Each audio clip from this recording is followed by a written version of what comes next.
हिंदू पंचांगानुसार कार्तिक अमावस्या यंदा 30 नोव्हेंबर म्हणजेच आज सकाळी 10:29 सुरू होईल आणि 1 डिसेंबरला म्हणजेच उद्या सकाळी 11:50 संपेल। उदया तिथीनुसार अमावस्या ही उद्या म्हणजेच 1 डिसेंबरला असणार आहे। कार्तिक अमावस्येला शास्त्रात अधिक महत्त्व आहे। या दिवशी ब्रह्ममुहूर्तावर उठून स्नान करायला हवे। तसेच भगवान विष्णूंची पूजा करून पितरांना नैवेद्य दाखवला जातो।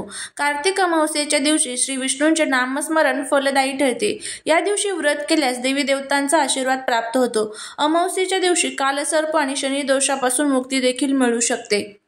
याशिवाय अमावस्येच्या दिवशी सुकर्मयोगात स्नान, दान आणि पूजा करणे देखील शुभ मानलं जातं। या दिवशी आपण आपल्या घरामध्ये ओम विष्णवे नमः किंवा ओम क्लीम कृष्णाय नमः या मंत्राचा जप करायला हवे। त्याचबरोबर अमावस्येच्या दिवशी पितरांचे ध्यान करताना पिंपळाच्या झाडाला गंगाजल, काळे तीळ, साखर, तांदूळ, पाणी आणि फुले अर्पण करावी आणि ओम पितृभ्य नमः या मंत्राचा जप करावा। या दिवशी पितृसूक्त आणि पितृस्तोत्राचे पठण केल्यास शुभ फळ प्राप्त होते।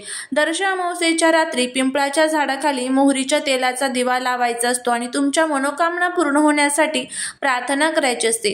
अमावस्येला संध्याकाळी तुपाचा दिवा लावून नदीत किंवा तलावात तरंगावा। यामुळे पितरांना शांती मिळते आणि त्यांचा आशीर्वाद प्राप्त होतो। रात्री शिवलिंगाला जल अर्पण करून आणि बेलपत्र अर्पण करून शंकराची पूजा करावी। त्यामुळे लोकांवर भोलेनाथांचा विशेष आशीर्वादही वर्षाव होतो। अमावस्येच्या रात्री लक्ष्मीची पूजा केल्याने धनप्राप्तीची शक्यता निर्माण होते आणि भगवान विष्णूंची पूजा केल्याने सर्व मनोकामना पूर्ण होतात। श्री गणेशाची आराधना केल्याने सर्व कार्यात यश मिळते आणि बिघडलेली कामेही पूर्ण होऊ लागतात। त्याचवेळी सर्व समस्या दूर होऊ लागतात। अमावस्येच्या दिवशी दान करणे अत्यंत पुण्यकारक मानले जाते। तुम्ही तुमच्या क्षमतेनुसार गरिबांना अन्न, कपडे, वस्त्र इत्यादी दान करू शकता। अमावस्येला चंद्र पृथ्वी आणि सूर्याच्या मध्ये येते, त्यामुळे चंद्र दिसत नाही। अमावस्या दर महिन्याला येते आणि तिचे धार्मिक आणि सांस्कृतिक महत्त्व आहे। अमावस्या ही पूर्वजांना श्रद्धांजली म्हणून अर्पण करण्याचा दिवस मानला जातो। पितृदोषापासून मुक्ती मिळवण्यासाठी या दिवशी तर्पण, पिंडदान या गोष्टी करतात। मान्यतेनुसार अमावस्येच्या दिवशी शनिदेवाची पूजा केल्याने शनी दोषापासून आराम मिळतो। अमावस्येला काही जण उपवास देखील करत असतात। अमावस्येच्या दिवशी अनेक प्रकारचे धार्मिक विधी देखील केले जातात। कार्तिक अमावस्येला पवित्र नदीच्या पाण्यात स्नान केल्याने भगवान विष्णू आणि देवी लक्ष्मीचे आशीर्वाद प्राप्त होते असे मानलं जातं। आणि कार्तिक अमावस्येच्या दिवशी आपल्याला शक्य नाहीये की आपण पवित्र नदीमध्ये स्नान करावं किंवा आपल्या आजूबाजूला पवित्र नद्या नसतात आणि जर पवित्र नदी नसेल किंवा मग आपली इच्छा असूनही जर आपण हा उपाय करू शकत नसेल तर आपल्या हिंदू ग्रंथामध्ये काही असे उपाय सांगितले जातात। हे उपाय जर आपण आपल्या घरामध्ये केले तर आपल्या जीवनातील सर्व जो काही त्रास आहे तर तो दूर होण्यासाठी मदत होत असते। तर उद्या आहे कार्तिक अमावस्या। या कार्तिक अमावस्येच्या दिवशी उद्या आपल्याला आपल्या आंघोळीच्या पाण्यामध्ये काही वस्तू टाकायच्या आहेत आणि त्याने आपल्याला आंघोळ करायची आहे, जेणेकरून आपल्या जीवनातील जो काही शत्रुपीडा, शत्रुबाधा, वास्तुदोष, पितृदोष, नजरदोष, ग्रहदोष, करणी बाधा हे जे काही दोष आपल्या घरामध्ये तयार झालेले आहेत तर ते सर्व दूर होतील आणि त्याचबरोबर भगवान विष्णूंची भरभरून कृपाही आपल्यावरती प्राप्त होईल। तर आता हा उपाय कशा पद्धतीने करायचा याबद्दलची संपूर्ण माहिती या आजच्या व्हिडिओमध्ये आपण घेणार आहोत। त्यामुळे जर तुम्हाला हा व्हिडिओ आवडला तर चॅनलला सबस्क्राइब करून शेजारील बेल आयकॉनलाही प्रेस करा, म्हणजे माझ्या सर्व नवीन व्हिडिओचं नोटिफिकेशन तुम्हाला मिळेल आणि तुम्ही एक पण व्हिडिओ मिस करणार नाही। त्याचबरोबर कमेंटमध्ये जय माता लक्ष्मी लिहायला अजिबात विसरू नका। आपल्या धर्मग्रंथांमध्ये आंघोळीला विशेष महत्त्व दिलं जातं आणि ज्यावेळेस अमावस्या तिथी असते, अमावस्या तिथीला विशेष करून स्नानाला आणि दानाला महत्त्व दिलं जातं। हे स्नान पवित्र नद्यांमध्ये केलं जातं। मग आपल्या आजूबाजूला गंगा, गोदावरी, नर्मदा, सरस्वती, सिंधू ज्या कोणत्या पवित्र नद्या असेल तिथे जाऊन आपण आंघोळ करू शकतो आणि तिथे आपल्या पूर्वजांच्या नावाने तर्पण, पिंडदान करू शकतो। पण आता प्रत्येकाला ते शक्य होत नाही किंवा आत्ताच्या सध्याच्या धावपळीच्या जीवनामध्ये आपल्याला प्रत्येकाला टाइमही नसतो। त्यामुळेच आपल्या ग्रंथांमध्ये आपल्याला काही उपाय सांगितले जातात। हे उपाय जर आपण आपल्याच घरामध्ये केले, आपल्याच घरातली आंघोळीच्या पाण्यामध्ये जर आपण ह्या वस्तू टाकल्या आणि त्याने जर आंघोळ केली तर कितीही प्रखर आणि कितीही वाईट पितृदोष असू द्या किंवा घरामध्ये शत्रुपीडेचा त्रास असू द्या, तर तो सर्व दूर होण्यासाठी आपल्याला मदत होत असते. काय होतं, कधी कधी आपण कोणतंही काम हातामध्ये घेतो त्यावेळेस आपल्याला अनेक अडचणी येत असतात. आपण म्हणतो की मी किती उपाय करते, किती सेवा करते, तरीही मला त्याचं फळ मिळत नाही. कारण घरामध्ये नकारात्मक शक्ती असू शकतात.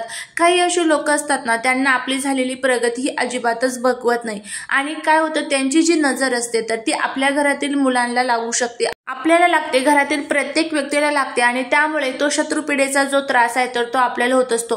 घरातील व्यक्तींचा स्वभाव हट्टी, चिडचिडा, तापट होतं. घरामध्ये सतत भांडण, कटकट, वादविवाद होत असतात. घरामध्ये आपल्याला कधीच कोणत्याच कामामध्ये यश येत नाही. आणि त्याचबरोबर आपल्याला नेहमी घरात नकारात्मक ज्या गोष्टी आहेत तर त्या जाणवत असतात. आपण स्वतः सुद्धा नकारात्मक विचार करत असतो. आणि तुम्ही बघा, ज्या वेळेस अमावस्या तिथी जवळ येते त्यावेळेस हे दोष तुम्हाला प्रखरतेने जाणवत असेल तर कशा पद्धतीने, ज्यावेळेस अमावस्या आली, पौर्णिमा आली, तर त्यावेळेस तुम्ही हे बघा की घरामध्ये खूप मोठ्या प्रमाणात भांडण होतं. की छोट्या छोट्या गोष्टी असतात तरीही खूप मोठ्या प्रमाणामध्ये भांडण होतं. का होतं? कारण नकारात्मक शक्ती ह्या त्यावेळेस खूप मोठ्या प्रमाणामध्ये जागृत असतात.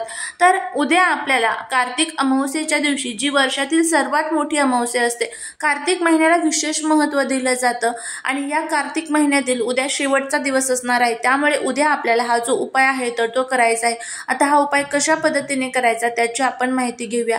त्यासाठी तुम्हाला उद्या लवकर ब्रह्ममुहूर्तामध्ये उठायचं आहे. ब्रह्ममुहूर्ताचा उद्याचा टाइम हा सकाळी 4:30 ते 5:30 असणार आहे. त्यामुळे ह्या कालावधीमध्ये जर तुम्हाला उठणं शक्य झालं तर अतिशय उत्तम, नाही तर तुमच्या रोजच्या टायमिंगमध्ये तुम्ही उठू शकता. त्यानंतर उठल्याबरोबर सर्वात प्रथम तुम्हाला भगवान विष्णू, माता लक्ष्मीचं स्मरण करायचं आहे आणि त्यांना प्रार्थना करायची आहे. आमच्या जीवनातील जो काही पितृदोष आहे तर तो दूर होऊ द्या अशी आपल्याला त्यांना प्रार्थना करायची आहे.